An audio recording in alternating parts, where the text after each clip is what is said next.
Welcome to the Lost in History channel. Be sure to subscribe and like so you don't miss out on more videos like this one. By 1899, Buffalo Bill, born William Frederick Cody, was already a living legend. A former buffalo hunter, soldier, and expedition guide, he rose to fame with his Wild West show, which brought epic scenes of the American frontier to audiences: horse riding, shootouts, and cowboy adventures. He traveled the world, including Europe, delighting crowds with the stories and spectacle of a vanishing era, becoming one of America's first celebrities. Here is Annie Oakley, one of the great legends of the Old West. Born in 1860 in Ohio, she began hunting at a young age to help her family. At 15, she was discovered by a cowboy and soon joined William Buffalo Bill Cody's famous show. Billy the Kid, one of the most famous outlaws of the Old West, was born Henry McCarty in 1859 in New York's Irish slums. As a young man, he left the city seeking a new life and ventured out west. Pat Garrett, known for killing the outlaw Billy the Kid, was sheriff of Lincoln County, New Mexico. Garrett stood out for his determination to capture Billy. After an intense pursuit, he found Billy and shot him on July 14, 1881, in Fort Sumner. A woman in a brothel in Pennsylvania in 1892, a common setting in the Old West. Brothels were more than workplaces.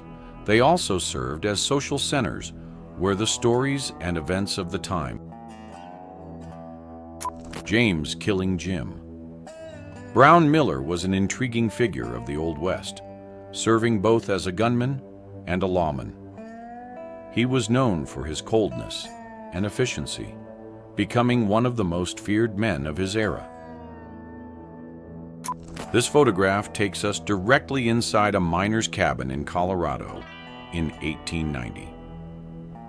At that time, the state was at the heart of the famous gold rush, which drew thousands of people to the region. A miner's life during the gold rush was extremely hard.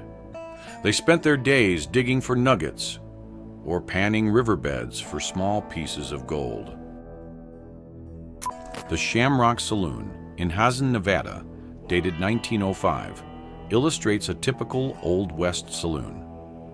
These places were not just for drinking. Inside the saloon, it was common to find dancers who often also worked as companions. Two women posed for the camera in 1890 at a brothel in Alaska during the Old West. At that time, many men moved to the region seeking work, leading to a much higher number of men than women. Jimmy McKinn, an 11-year-old boy, was kidnapped in early September 1885 by Geronimo and his band.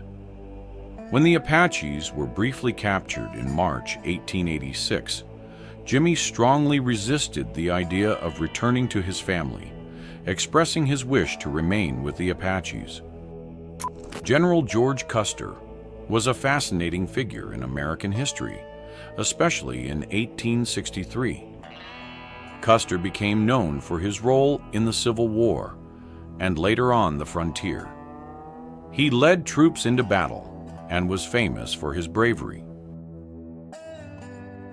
The so-called Buffalo Soldiers, a term used by Native Americans to refer to the black soldiers who served in the Army after the Civil War during the Indian Wars.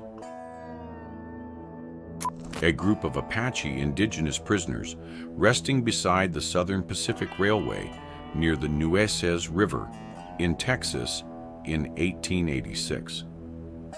The Apaches, who faced heavy resistance and displacement during United States expansion, were captured in conflicts and moved to military-controlled areas.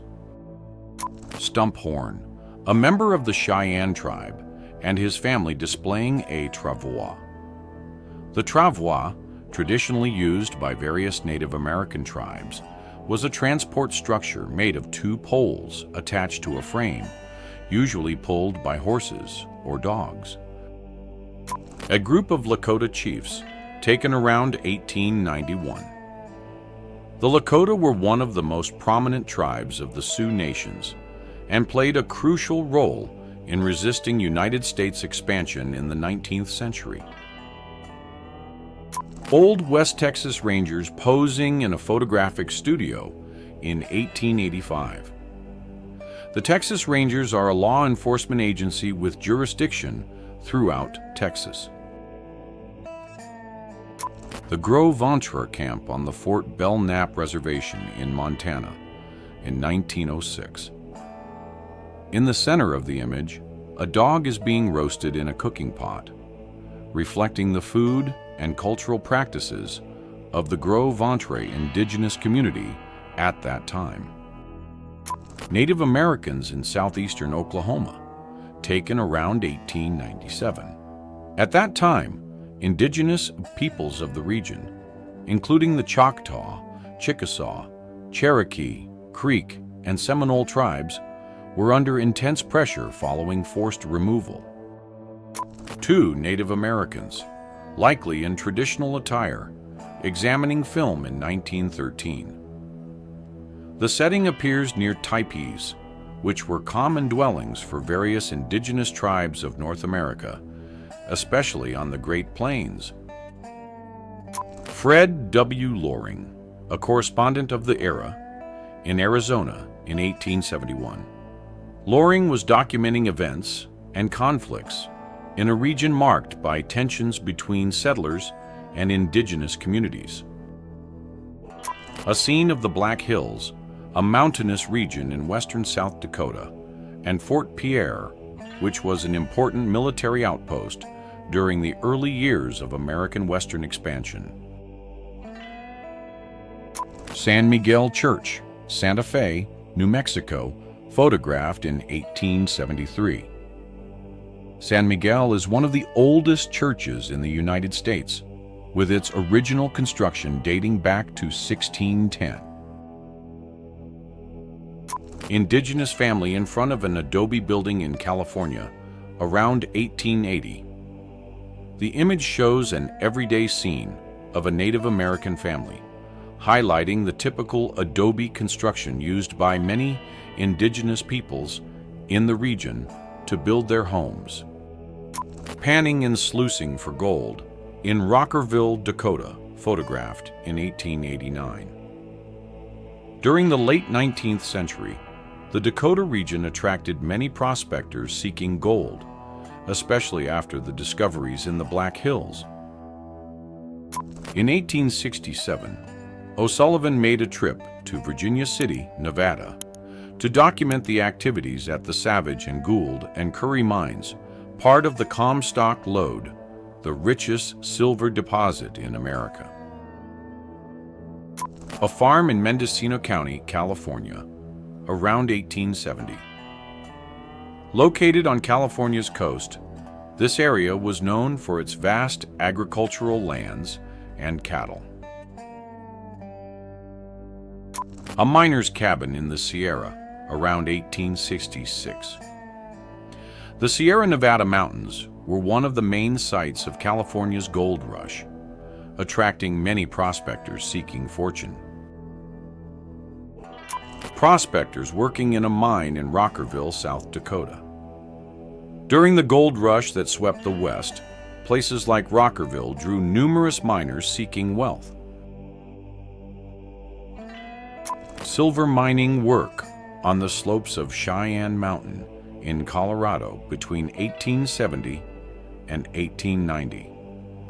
In it, you can see a group of miners, men and women, working together in a rudimentary mining tunnel.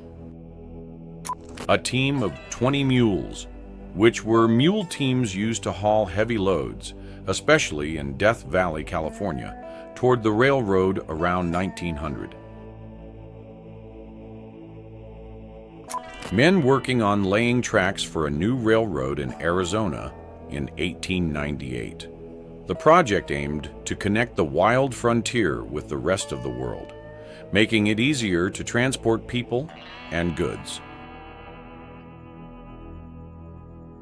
A Wells Fargo Express Company treasure wagon, escorted by its guards, in South Dakota in 1890. During the Old West, valuables transport services were vital for commerce and often targets of robberies due to the wealth of their cargo. A guest house in Waimea, North Dakota, around the 1890s. During that era, guest houses were common in small western towns, offering shelter to travelers, workers, and immigrants settling in the region. 3 people posing in front of a sod house. These homes, built from compressed earth blocks, were common on the American Great Plains, especially in Nebraska and Dakota regions. A farming family on their property in Custer County, Nebraska, around 1887. They pose in front of their sod house, a typical structure of the era, in a region where farming and ranching were vital to the local economy. David Denny, one of Seattle's earliest settlers and founders, is pictured in a wood cabin near Lake Keechelis in Washington in 1899. Denny, along with other pioneers, played a key role in exploring and establishing settlements in the region. The town of Red Mountain, Colorado, around 1890. Red Mountain was a mining community during the gold and silver rush of the late 19th century. Railroad bridge over the Kansas River, photographed in 1867. This bridge was one of the important infrastructures of the time, facilitating the transport of goods and people across the region. The east side of the plaza in Santa Fe, New Mexico, around 1866. Santa Fe, one of the oldest cities in the United States, was a vital center during the period of Western expansion. Native American boy and his dog, Utah, photographed in 1871. The image captures a simple, intimate moment between a young Native American and his faithful companion, the dog. Native Americans in front of a floating log in Nome, Alaska, around 1900. Nome, located on Alaska's coast, was a strategic point during the Klondike Gold Rush. A delegation of natives from the Flathead Reservation in Montana, taken in 1884. The Flathead tribe, also known as the Salish, is one of several indigenous tribes inhabiting the northwestern United States.